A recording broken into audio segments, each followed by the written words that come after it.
Hi, thanks for joining us today. We've got a Aquacy 1769 in black mother of pearl that we're going to test today in a water pressure test. This is the model with the Swiss movement, the Miyota 2824. We saw it in two different models, the Miyota 9015 Japan movement and the Swiss Miyota 2824. Both case designs and everything are exactly the same as far as water resistance. So we're going to test the Swiss model here. Black mother of pearl is one of our top selling models, probably in the top 3. We're going to be using a Lititz Precision Products Diver 125. They're out of Pennsylvania, made in the USA product. Test up to 1250 bar, 1250 meters, 125 bar. So let's get started. First thing we do, we got a little bit of water in here. We just put the watch in. Now the 1769 is rated to 300 meters. We're going to actually go higher. We're going to see if we can get it up to more than 300. First thing we have to do is put it in, then you have to spin this all the way out. We're just following the instructions very precisely when we do this. Now after we do this test, we're going to do a condensation test to confirm that there's no moisture in the watch. And you have to use distilled water in this. So we're going to go ahead and fill it up.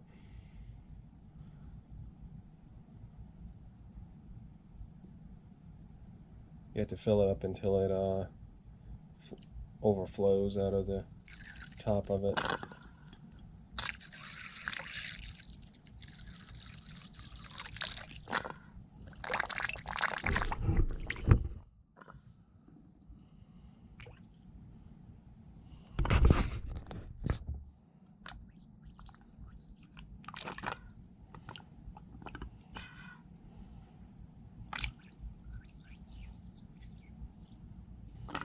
Alright, so we've got it overflowing out of the top, and it's got a few air bubbles there, so we're going to try to get those out of there.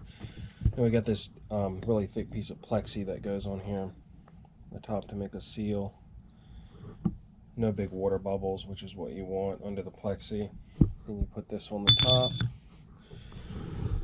and you have to screw all these down across from each other at the same time. Make sure you get a good seal.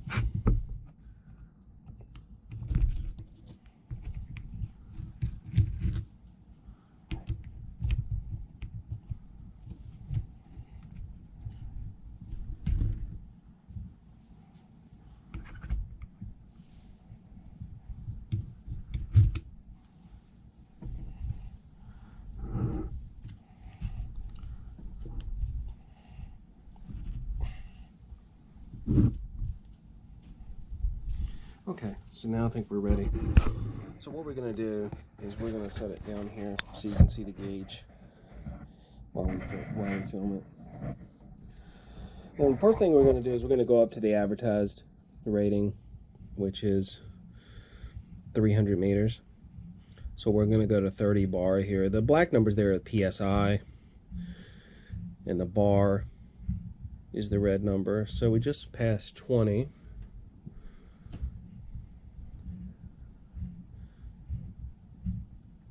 Alright, so we're at the advertised 300 meters right now. Watch is still running. Crystal hasn't cracked. Don't see any water flooding into the dial, so that's good. We're going to try to bump it up. We're going to put it up to about 350. 35 bar, about 350 meters. About right there. And it's still running. No visible water. Alright, so we're going to try to push it to 400. 400 meter or 40 bar. Now this is about 33%. It's about 33% of its advertised, over its advertised water resistance.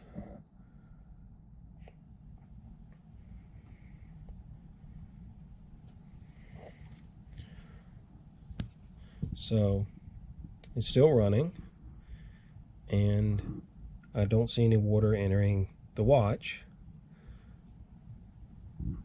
And the crystal hasn't cracked, so that's definitely a good thing. Now, should we try to push it to 500? Well, I think so. So let's give it a shot.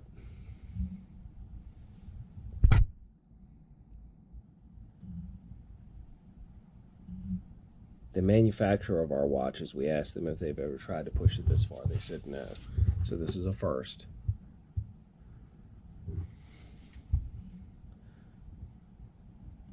We're at about 450 right now. We're going to try to stop it right on 500.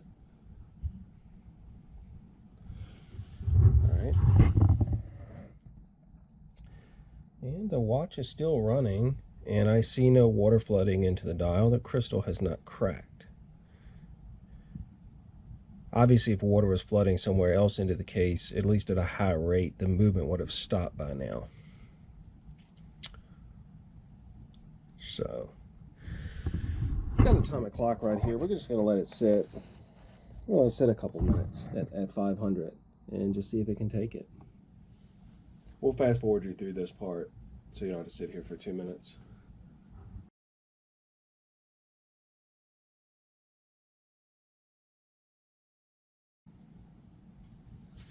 Okay, so it's been about a couple minutes. We're going to go ahead and take it down and take the watch out. We'll just show it's still running. No visible water.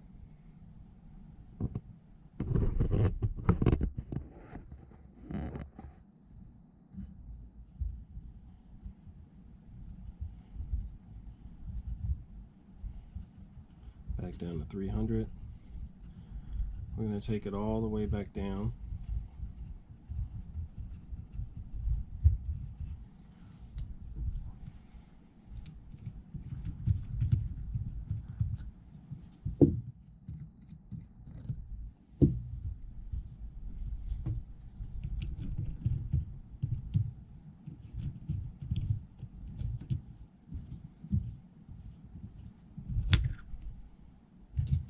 So we just exceeded its rating, its advertised rating of 300 meters by another 200 meters.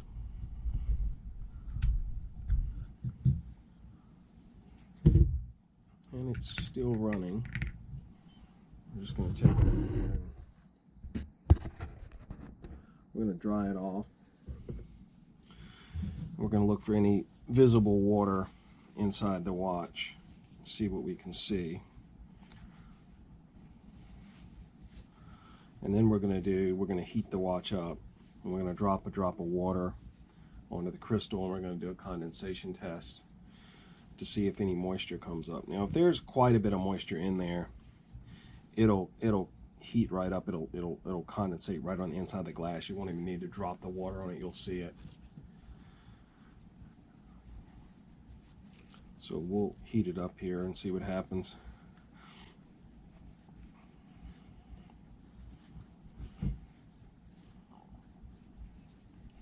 Now there'll be some water. There'll be some water under the crystal and everything.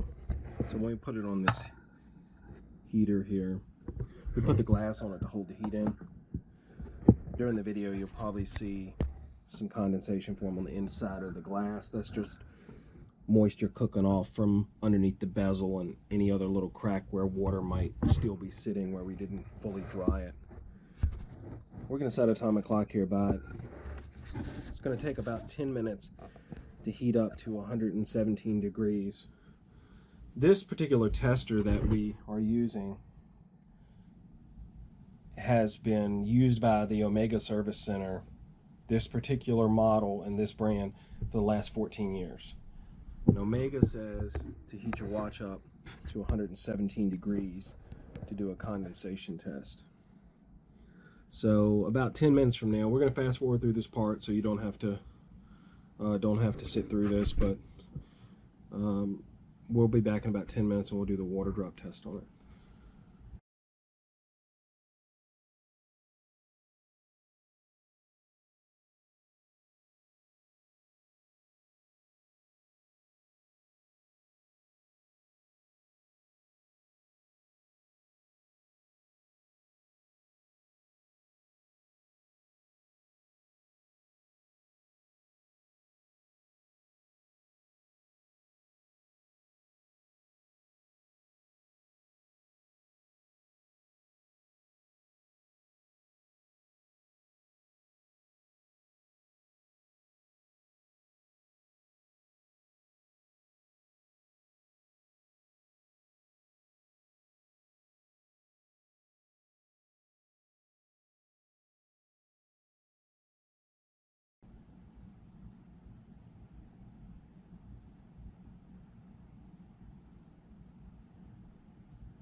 Okay, we're back. What we have is we have an infrared digital thermometer here, and we're going to check the case temperature.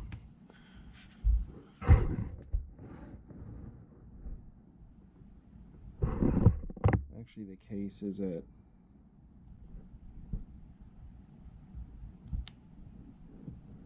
about 123. Better too hot than too cold. So we're going to take some water. We're going to take an eyedropper here. We're going to drop it on there and see if any condensation appears. I see no visible condensation on the inside of the sapphire, which would be there if there was any significant moisture in there from the pressure test. So we're going to take it off now and wipe it off.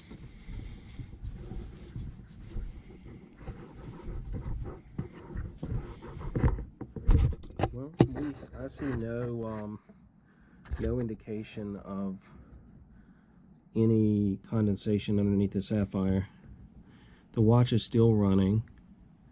It passed 500 meters, so rated for 300, survived the 500 meter pressure test.